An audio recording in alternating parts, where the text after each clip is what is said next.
Episode number 22 बाबे दहर। बहराम इतने बड़े धचके के बाद भी खामोश था। कम से कम ये इसका भाई नहीं था। मैंने एक फैसला किया है। बहराम की गंभीर आवाज ने इस खामोशी को तोड़ा था। इस वक्त आप सब जानते हैं कि चीजें हमारे हाथ से निकल चुकी हैं। कुछ भी हमारे हाथ से नहीं निकला है। चार्ज एक बार मेरे पास वापस आ जाए और सब दुरुस्त हो जाएगा। एजेंट तुम्हें चार्ज देने पर यूं भी नाला है। ये ना हो कि वो तुम्हें इस प्लान से बाहर कर दे। इसने ये पैगाम देना इंतहाई जरूरी समझा। एजेंट हमारा बाप नहीं है और ना रोजगार इसके बाप का है। यहाँ जो होगा जिरगा तय करेगा। वो रवायात का धुतकारा हुआ इंसान अब हमें बताएगा हम क्या करेंगे। बहराम के अंदाज में सख्ती थी। लोग इससे मुत्तफिक थे। नाखून जब बढ़ जाए तो नाखून काटे जाते हैं, उंगलियां नहीं। वो हमारा हिस्सा है, हमारा करीबी। ये मत भूलो कि इस वक्त अगर वो 4 लोग यहाँ हैं तो इसकी वाहिद वजह एजेंट है। रोजगार अपने मसीहों को कब से भूलने लगा है। ना चाहते हुए जबल तंज कर गया। मैं इन 5 में से एक को कत्ल करूंगा। ऐलान था कि क्या? हर एक ने दम साध लिया। जबल यक तक पल झपके बगैर बहराम को तक रहा था। इसे लगा इसने कुछ गलत सुन लिया हो। हमारे पास सिर्फ आज की रात है। फिराज सफदर को शक हो रहा है। वकील साहबा की बहनें अब वापसी पर जोर दे रही हैं और अब सिर्फ एक नकली आवाज निकालकर हम मजीद इस खेल को नहीं चला सकते। वो मजीद भी कुछ कह रहा था मगर जबल हनूश शस्तर था। इससे लगा जैसे इसका दिमाग कुछ भी प्रोसेस करने से इनकारी हो। कत्ल का सारा इल्जाम मैं खुद पढ़ लूंगा। चंद दिन के लिए मकतूल के अहल खाना में से किसी को ये नहीं पता होगा कि इनकी औलाद अब जिंदा नहीं है। मैं इसे मारूंगा और बाकी के 4 लोग इस मौत से खौफजदा रहेंगे। मकतूल के घर वाले और बाकी चारों लोग वो करेंगे जो मैं चाहूंगा। एक बार हमारा मसला आलमी सतह पर आ जाएगा तो सारे मसाइल खत्म। इसके बाद मैं कत्ल कबूल कर लूंगा। जबर सजा सब मेरी। बस आपको एक जमहूरी फैसला लेना होगा। आप सबको मेरे हक में होना होगा। क्या आप मेरे हक में हैं? वो एक एक को देख रहा था। बड़े बूढ़े अकल वाले दानश्वर इसे चुपचाप देख रहे थे। मैं जो कर रहा हूं इसमें हम सब की भलाई है। इलाके का दुश्मन नहीं हूं मैं। रोजगार का शक अब खत्म हो चुका था। हर कोई बस इसे देख रहा था। लोग मुत्तफिक नजर आते थे। जवान लड़कों ने बगैर कुछ कहे बस इसकी पुष्ट की जगह संभाल ली थी। इसी पल जबल ने गैज़ और गजब के आलम में अपनी पिस्तौल निकाली और ऐन इसकी गर्दन पर रखी। शोर बढ़ गया। लोग इसे पीछे हटने को कहने लगे। वो सुरख अंगारा होती आंखें इस पर जमाए हुए था। जिस जिस के मुंह से आवाज निकली इसका जनाजा अजबल खान निकालेगा। वो गुर्राया। जो जो उठ खड़ा हुआ है वापस बैठ जाए वरना दोबारा उठने के काबिल नहीं रहेगा। ये हम दोनों भाइयों का मामला है और मेरा भाई कोई कत्ल नहीं करेगा। जबर खान का लहजा जैसे वहां मौजूद लोगों की हड्डियों में सनसनाहट से शामिल कर गया। बहराम बेखौफ इसकी सुरमई आंखों में देख रहा था। तुम ऐसा कुछ नहीं करोगे बहराम। कोई कत्ल नहीं होगा। तुम कोई कत्ल नहीं करोगे। तुम मेरे भाई हो। लेकिन अगर तुमने ऐसा दोबारा सोचा तो मैं तुम्हें कत्ल कर दूंगा। वो चबा चबा कर बोल रहा था। इसके चेहरे पर मतवाशिस का असर था। फिर तुम मुझे कत्ल कर दो। वो बड़ी सहूलत से बोला क्योंकि इस वक्त कुर्सी मेरी है और मैं यहाँ लोगों की राय से आया हूं। तुम इस वक्त मेरे भाई नहीं मातहत हो। अपनी बंदूक हटाओ जबल खान। वो कोई गैर था, कोई अजनबी। वो जबल का भाई नहीं था। वो इसका बहराम नहीं था। जब तुम फैसला कर रहे थे तब मैंने सब माना था जबल। अब तुम्हें भी मानना चाहिए या फिर मैं ये समझूं कि तुम अपने भाई से हसद करने लगे हो। तुम कातिल नहीं हो बहराम। हम कातिल नहीं हैं। पिस्तौल इसके हाथ से छूट कर गिर गई। वो घुटनों के बल बहराम के सामने आकर बैठा। वो मिन्नत करने लगा था। वो वाकई मिन्नत करने लगा था। हम पैसा बना लेंगे। हम जमीन खरीद लेंगे। हम सब कुछ कर सकते हैं लेकिन हम कातिल नहीं हैं। मैं तुम्हें कोई कत्ल करने नहीं दूंगा। मैंने एजेंट से वादा किया था और मैं इस वादे को तोड़ने नहीं दूंगा। कोई कत्ल नहीं होगा। वो एजेंट का खानदान है। एजेंट तुम्हें जान से मार देगा। इस कीपर इससे बड़ी बला है। मैं तुम्हें ये सब करने नहीं दे सकता। इसे बेचैनी हुई, खौफ आया। जबर खान पर रोजगर के सारे पहाड़ गिर पड़े थे। रोजगर के किसी भी फर्द को اب موت سے ڈر نہیں لگتا تھا، اب وہ ڈر بھوک ہے، اب ڈر مفلسی ہے۔ گھر پر بیٹھی وہ بیٹیاں ہیں جن کا جہیز پورا نہیں ہو رہا۔ بہرام خان کو کسی ایجنٹ سے کوئی خوف نہیں ہے۔ وہ اٹھ کھڑا ہوا، اس نے اپنے قدموں میں بیٹھے بھائی کا خیال بھی نہیں کیا تھا، وہ اسے جھٹک چکا تھا۔ کیا جمہوریت میرے ساتھ ہے؟ اس نے چاروں طرف میں نظر گھمائی، سب کے چہرے عجیب سے تاثر لیے ہوئے تھے۔ اگر آپ میرے ساتھ ہیں تو اپنی رضامندی دیں، روزگار کو اپنا حق دلوانے میں میری مدد کرے۔ کیا آپ سب میرے ساتھ ہیں؟ گردنیں جھک گئی اور ہاتھ اٹھنے لگے۔ جبل خان کے جسم سے جیسے سانس قطرہ قطرہ نکلنے لگی۔ وہ اپنے ہاتھوں سے اپنا تخت پھسلتا دیکھ رہا تھا۔ بہرام لوگوں کے درمیان کھڑا تھا، لوگ اس کے حق میں تھے، بندوقیں اس کے ساتھ تھی، طاقت اس کے لیے آزمائی جانی تھی۔ وہ روزگار کا نیا بادشاہ تھا۔ جبل خان پس منظر میں چلا گیا تھا۔ تخت سے وفاداری اور ایمانداری دور حاضر میں انسان کو یوں ہی نظروں سے غائب کر دیتی ہے۔ اب حوصلہ بچا تھا، کماؤں یا ہار دوں۔ اب نظر وہ آ رہا تھا جو ظالم بھی تھا، سفاک بھی، متنفر بھی، اور شاید بہت جلد ایک قاتل بھی۔ جبل خان اسے نہیں دیکھ رہا تھا، وہ کسی اور کے بارے میں سوچ رہا تھا، وہ جو کہانی کے ہر کردار سے زیادہ ظالم تھا، زیادہ فصیح، زیادہ سفاک اور زیادہ ظالم۔ وہ ایجنٹ اور اس کے رد عمل کے بارے میں سوچ رہا تھا۔ کیا تمہیں بھی اس سے ملاقات کا شوق ہے؟ 10 جنوری رات 1:30 بجے لکڑی کے تخت پر ایک اسپیکل آپریشن کے دوران استعمال ہونے والے آوازار سے حاشی کھینچتے ہوئے زلطان صفدر نے چہرہ جھکا رکھا تھا۔ وہ مہنماک تھا اور اس کے طرف میں بیٹھے 3 لوگ چوکنا، چوتھا اب بھی بستر پر تھا مگر اب وہ بہتر حالت میں تھا۔ اسے تھوڑی دیر قبل بھاری پین کلرز دیے گئے تھے جس سے اسے اب اپنا بازو سن ہی محسوس ہو رہا تھا۔ اس کی پشت پر تکیے تھے جن سے وہ ٹیک لگائے بیٹھا تھا، بازو پر پلستر بندھا تھا جس کی پٹی اس کے گلے میں بھی جھول رہی تھی۔ آنکھیں روشن تھی مگر بیک وقت تھکن کا شکار بھی۔ ان 4 لوگوں کو ایک ساتھ کام کرتے ہوئے دیکھ وہ اپنے زخم بھول گیا تھا۔ یہاں اس جگہ سے سارے روزگار کا نظارہ آتا تھا۔ وہ انگلی سے اپنے بنائے نقشے پر نشاندہی کر رہا تھا۔ جب میں یہاں سے نکلا تھا تو میں اس پہاڑی کی طرف گیا تھا، یہاں روشنی بھی ہے، چند مقامی لوگوں کی رہائش گاہ بھی، روزگار کے چاروں طرف میں پہاڑ ہیں۔ اس نے نقشے کے گرد ایک گول دائرہ کھینچا اور انہی پہاڑوں کے درمیان رستہ نکلتا ہے۔ باقی 3 راستے بلاک کرنا آسان ہے لیکن یہ والا، اس کی آنکھیں چمکی، وہ نقشے پہ اپنی انگلی سے کٹ کٹ کر رہا تھا۔ اس رستے کو بند کرنا بہت مشکل ہے کیونکہ یہ وہ راستہ ہے جہاں سے روزگار کے کچھ لوگ اسکائی ہائی میں کام کرنے جاتے ہیں۔ یہ ان کی آمد و رفت کا واحد ذریعہ ہے۔ وہ لوگ روزگار کے باقی لوگوں کے خلاف ہیں، جبل اور اس کے خاندان کے خلاف، کیونکہ ان کو لگتا ہے کہ اب انہیں اپنے ڈوبے ہوئے پیسے کے پیچھے نہیں جانا چاہیے اور آس پاس ہی ایسی ملازمت اختیار کر لینی چاہیے، جبکہ جبل اور اس کے ساتھ جو لوگ ہیں انہیں یہ بزدلی اور بغیرتی لگتی ہے۔ ٹیکنیکلی اسکائی ہال ان کی زمین ہے، ان کا گھر، اور گھروں میں ملازمت نہیں کی جاتی۔ ٹھیک ہے، ملازمت نہ کریں، گھر میں بندہ مورل سپورٹ کے لیے بھی کام کر سکتا ہے۔ حسن سلطان نے مداخلت کرنا اپنا خاندانی فرض سمجھا۔ تم درست کہہ رہے ہو، لیکن شاید روزگار کے لوگوں کے مورلز تمہارے جتنے اونچے نہیں ہیں۔ ظرف وقار اس کی بحث کے تمام راستے مسدود کر چکی تھی۔ تمہیں یہ سب کیسے پتا ہے؟ کیا تم یہ کہنا چاہتے ہو 2 گھنٹے کے راؤنڈ میں تم نے یہ سب جان لیا؟ شاندان نے سوال کیا۔ اب تم دونوں تھوڑی دیر کے لیے لڑنا چھوڑ سکتے ہو، ایک دوسرے پر شک کرنا چھوڑ دو۔ زبراد دبی دبی آواز میں انہیں جھڑکنے لگا۔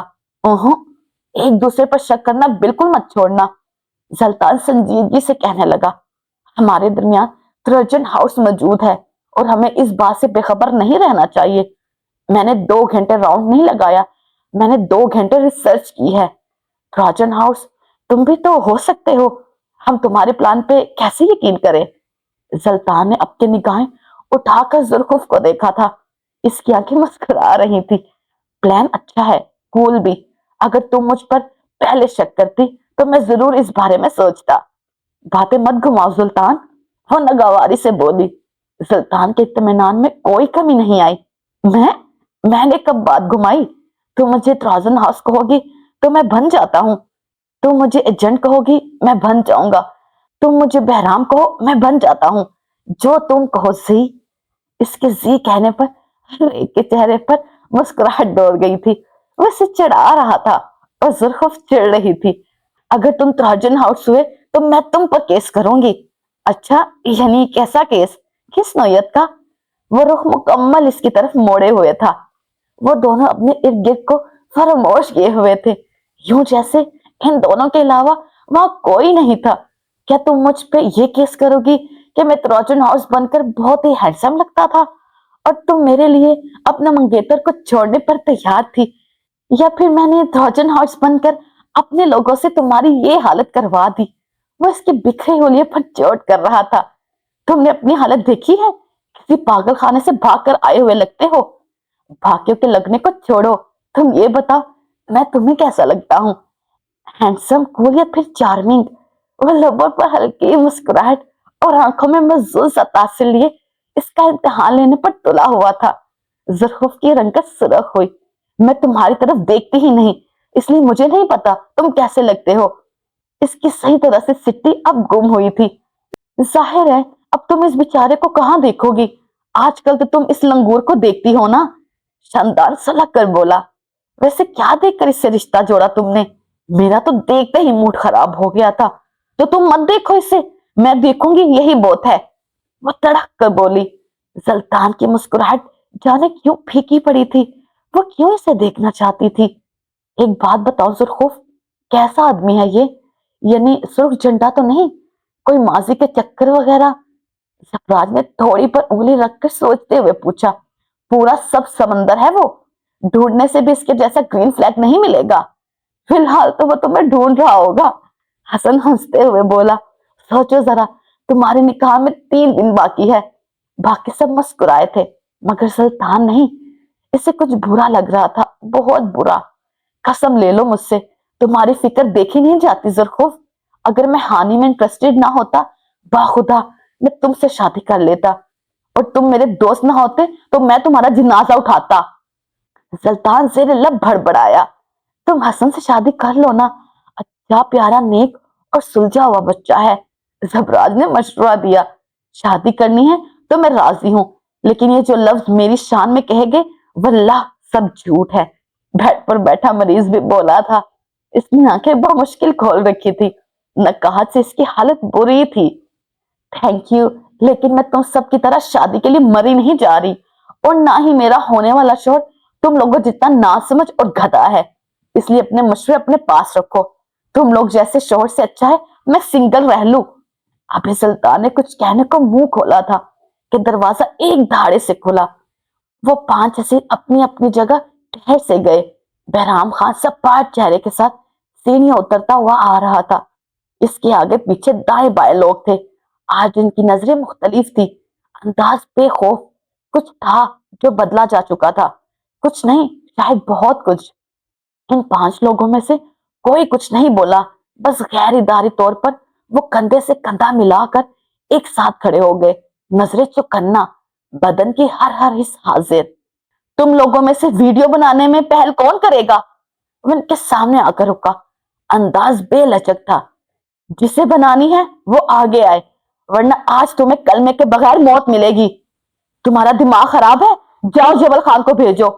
जबरात तंदी से बोला। कुछ था जिन सबको खटक गया था। क्यों, जबल खान को अपनी बहन का रिश्ता देना है क्या? अगर ऐसी बात है तो मुझ में क्या कमी है? वैसी कमीनगी से बोला कि जबराज घुर्राते हुए इस पर झपटा था, मगर इसके हाथों की गिरफ्त लम्हे के हजारे हिस्से में सुस्त पड़ी। इसकी गर्दन पर पिस्तौल की नाल थी। वो ठंडा पड़ गया, साकत बर्फ। औकात में रहोगे अब से तुम सब, वरना क्या कर लोगे तुम? शानदार सुलग कर कहते हुए आगे बढ़ा। इसने जबराज की गर्दन से पिस्तौल हटानी चाही, मगर इसी लम्हे बहराम ने ट्रिगर दबा दिया था। सेकंड के हजारवें हिस्से में जल्तान इसे अपनी तरफ खींच चुका था। गोली इसकी अकब में सतून के अंदर घुस गई थी। बहराम ने दूसरा फायर जुल्खुफ की तरफ खोला था, मगर शंतान ने बहराम के हाथ पर लात मारी। रिवॉल्वर नीचे गिर गया। लम्हों का खेल था और हर कोई सुन हो गया। जुल्खुफ और जबरात जैसे शौक में थे। वो दोनों इस गोली का शिकार हो सकते थे। क्या वाकई? इस वक्त इस पैर इन 5 लोगों ने सांस तक रोक लिया था। वो शल थे, शस्त्र, शाकी। वो एक बेखौफी जिनके सीने में थी, वो आज इस लम्हे उड़ान छू गई थी। रोजगर सफाकी की इस हद को छूने लगेगा, इनके फरिश्तों के गुमान में भी नहीं था। वो दम साधे हुए थे। जल्तान मुर्दा होती आंखें, जुर्खुफ पे गाड़े हुए था। अगर वो गोली से लग जाती तो? हाथ लरज रहे थे, जिस्म जामद थे। तहखाना वो नहीं रहा था जो 5 मिनट कबल था। इस बार निशाना चुकन्ने पे, दोबारा निशाना नहीं बांधा। अगली बार ऐसा नहीं होगा, अगली बार ऐसा वाकया नहीं होगा। वो आगे आया, सुल्तान की आंखों में आंखें डाली। अपने लोगों को समझाओ, अगली बार ऐसा नहीं होगा। आज सुबह 6 बजे या तो बयान आएगा या फिर यहां से तुम्हारा लाश जाएगा। तुमसे मैं समझदारी की उम्मीद रखूंगा। वो कहकर मुड़ा, पश्तो में अपने साथियों से कुछ कहा, और वो लोग जिस तरह आए थे इसी तरह चले भी गए। पीछे मुड़कर 5 सिरों को देखो तो इनके चेहरे लट्ठे की माने सफेद थे। आंखें आंखें मुर्दा थी, इनके दिल साकत होने लगे थे, और खौफ, मौत का खौफ इनका गला घोंट रहा था। आज वाकई इनका दम घुट रहा था। आज ने वाकई मौत से खौफ आया था। सुल्तान सफ्दर ने 2 कदम आगे बढ़कर जुर्खुफ का हाथ अपने हाथ में ले लिया था। गिरफ्त सख्त थी, मजबूत थी। एक लम्हे ने, सिर्फ एक लम्हे ने इसे ऐसा खौफजदा किया था जिसके असर से वो आधी जिंदगी नहीं निकल सकता था। एक लम्हे के अंदर ऐसे ऐसे फैसले हो गए थे जो एक सदी भी ना करवा सकती। वो इस औरत को नहीं खो सकता था, इस जिंदगी में नहीं।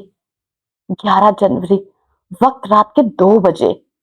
वो सब नींद के आने से नहीं सोए थे। आज इन सबको नशा आवर अद्वयात ने सुलाया था। वो अद्वया जो जबल खान ने इनके खाने में मिला दी थी, जो इन्हें चंद घंटे के लिए बेहोश करने के लिए काफी थी। वो इन्हें हर रात ऐसे अद्वयात की जरा सी मिकदार खाने में मिला कर दिया करता था, क्योंकि हर रात एजेंट को इस तरीक खाने से निकलकर अपना काम करना होता था। ये प्लान एजेंट के बगैर रद्दी था। एजेंट इस रद्दी को शाही कागज बनाता था। एजेंट अल्फाज को कहानी बनाता था, और वह इस कहानी को सच करके दिखाता था। इस पैरी से अपनी सब तदबीर उल्टी होती हुई महसूस हुई थी। वो आज एक बार फिर इस गोल चक्करदार सीनों से नीचे उतर रहा था। हस्बे मामूल तमाम स्क्रीन बुझी हुई थी, मगर आज एजेंट की वर्क प्लेस खाली नहीं थी। वहां 2 और लोग भी थे। जबल खान दीवार से टेक लगाए खड़ा था, और बहराम खान उस कमरे की वाय नशिश पर विराजमान था। एजेंट चंद पल इसे देखता रहा, फिर आगे बढ़कर हाथ इसके आगे फैलाए। बहराम ने इसके हाथ को झटका नहीं, मगर थाम भी नहीं सका।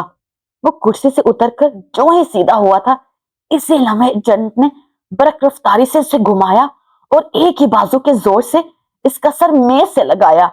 2 से 3 बार इसका सर मेज पर मारता रहा।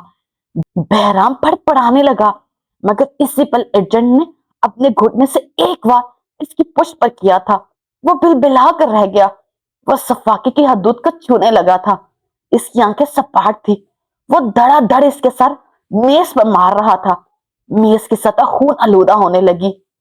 जुर्रत कैसी हुई तुम्हारी मेरे खानदान पर हाथ उठाने की? वो वजूद घुर्राया था, एक गैर इंसानी घर्राहट। अगर तुमने दोबारा इस कमरे में आकर गोली चलाई तो मैं तुम्हारे जिस्म के अंदर इतने सुराख करूंगा कि तुम्हारी रूह परवास कर जाए। बेगैरत आदमी, तुमने मेरे लोगों पर गोली चलाई। इसने बहराम को बालों से खींच कर ऊपर उठाया।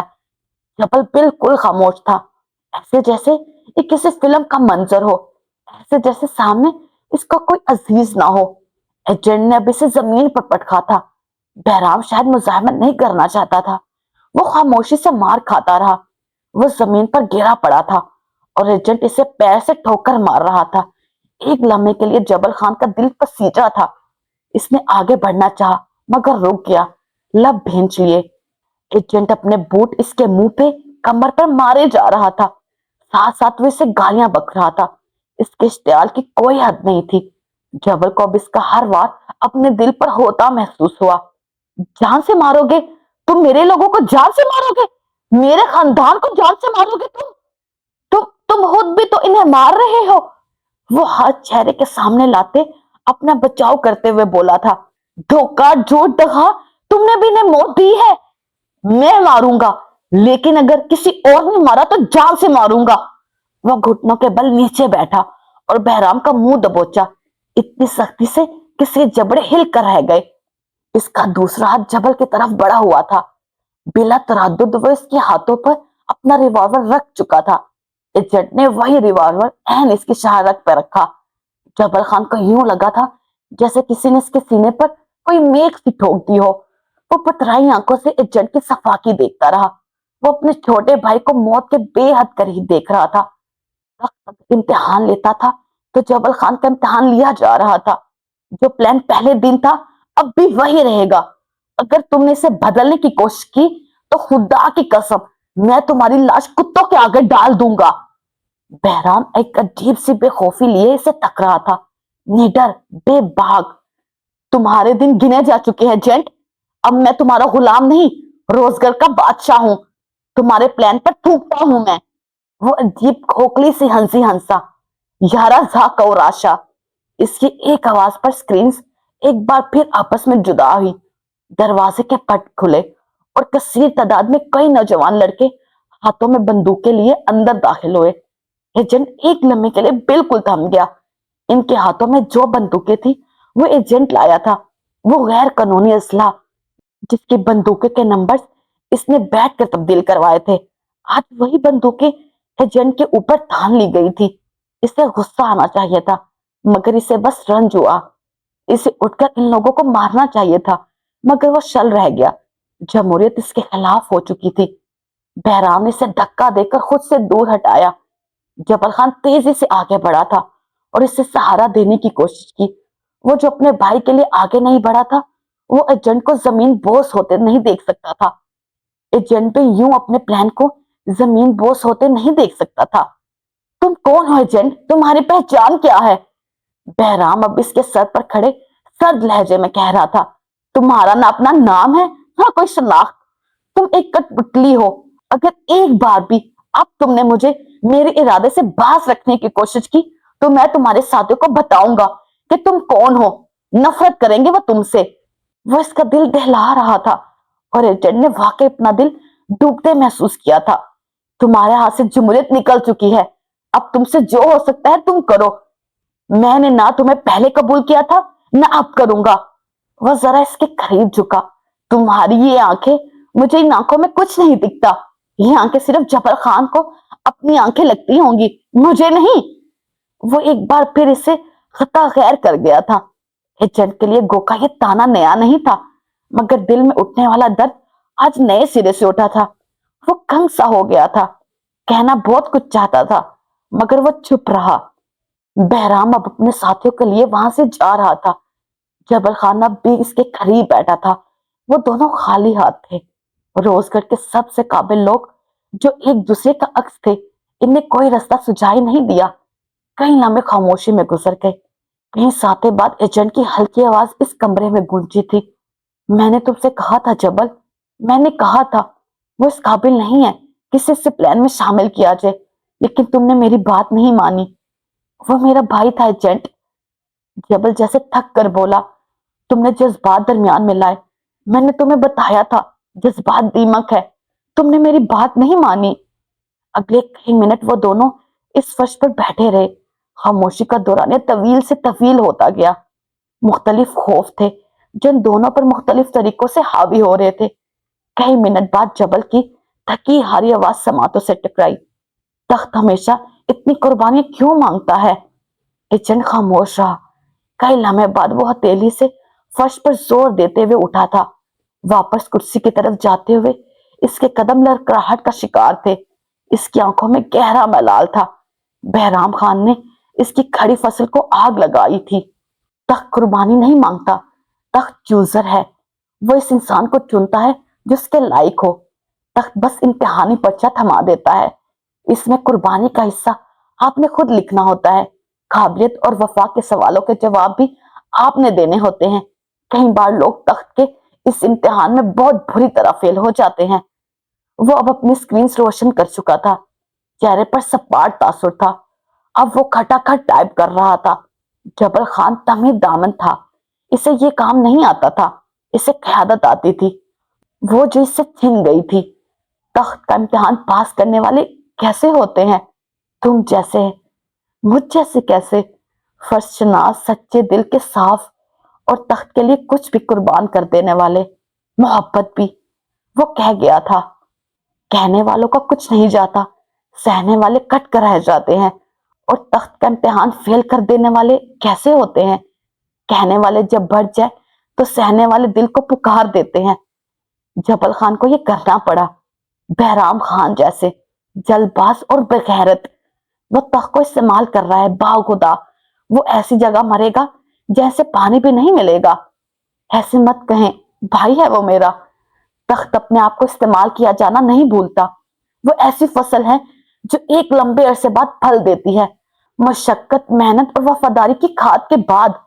بہرام نے یہ تینوں چیزیں چھوڑ دی ہیں۔ وہ اسپیکر نامے کسی شخص کو ای میل بھیج رہا تھا، ساتھ ساتھ دوسری سکرین پر بہت کچھ چل رہا تھا۔